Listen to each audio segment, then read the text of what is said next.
Hello Philippines and marhaba Riyadh. Sa gitna ng disyerto, may mga sandaling pahinga, tawanan at simpleng saya. Samahan nyo kami mag-picnic at camping dito sa Riyadh. Nasa kalagitnaan na nga tayo ng winter season dito sa Saudi. At halos 2 buwan na nga lang ay summer na ulit. Kaya naman, sinusulit naman yung mga panahon na malamig pa nga dito sa Riyadh. So last weekend, nagplano nga kami ni Daddy na pumunta dito nga sa Wadi Namar para nga makapag-picnic at camping man lang. Hindi mo kasi ito magagawa kapag summer dahil sobrang init talaga. Maybe around 5 p.m. na nga kami nakadating dito. At kung makikita nyo naman dito ay napakaganda ng panahon at napaka-peaceful nitong lugar. Mas pinipili na nga lang namin ni Daddy na magpunta sa ganitong park para si Aizen ay nakakapag-explore sa paglalaro nga katulad ng ganito. Para tipid na rin kasi pag nasa mall ka talagang gagastos ka, di ba? So ayun, habang si Daddy nga ay busy sa pag-aayos ng mga gamit namin, especially sa pagtatayo ng tent, eto kami ni Aizen ay naglalaro lang dito sa tabi ng lake. Sa tagal-tagal nga namin dito sa Riyadh, ngayon pa nga lang namin na experience yung ganitong mga activity. At kapag na-try nyo nga to ay talagang hahanap-hanapin nyo na every weekend ilalabas kayo dahil napakasaya naman at sigurado mag-e-enjoy yung mga bata. Kaya itong si Daddy ay talagang nag-invest siya sa mga gamit ng pang-camping. Ito na nga, may plot twist pala itong camping namin. Sa tagal-tagal na pag-assemble ng tent ni Daddy ay ito mauuwi pala sa pag-assemble ng tent. Kasi bawal na pala mag-tent dito sa pinuntahan namin.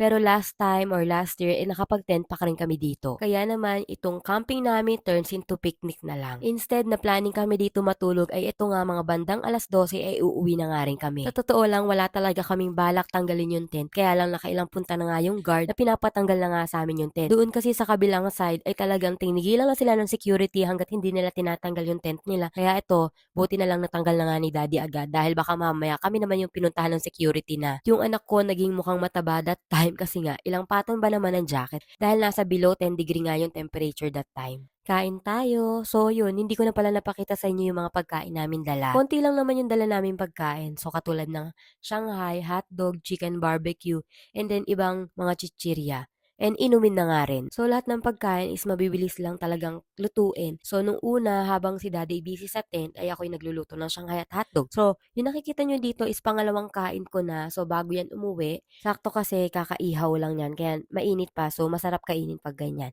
Hindi naman halata sa akin na gutom ako or talagang matakaw lang ko, charis. Nakakain na nga ako't lahat ay ito si Daddy ay nag-iihaw pa nga rin siya ng chicken barbecue. Hindi naman kasi ganun kalakihan yung ihawan namin kaya talagang dalawang chicken lang ang kaya niyang ihawin per sabay. So ayun, ganito lang talaga ang buhay namin dito sa Riyadh kapag winter. Halos naiikot namin lahat ng park dito. Hindi lang pala kami yung tao dito ha. Sobrang dami pa ng mga tao that time.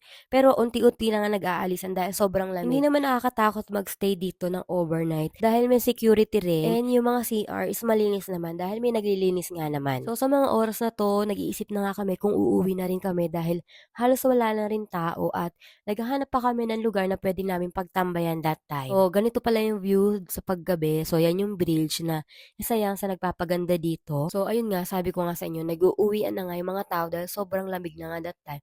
So, nasa mga 10 degrees pa lang, alas 9 pa lang ng gabi. At napakaaga, kaya naman nag-iisip kami ni Daddy kung pupunta kami dito sa may taas para nga tumambay lang at magkape. Pero pagdating namin doon sa taas, ay wala kaming slot na makita na pagpaparkan ng kotse. Kaya mas pinili na nga lang namin umuwi at magpahinga. Sa mga taga Riyadh na makakapanood, pwede po ba kayo mag-suggest kung saan pwede mag-camping overnight?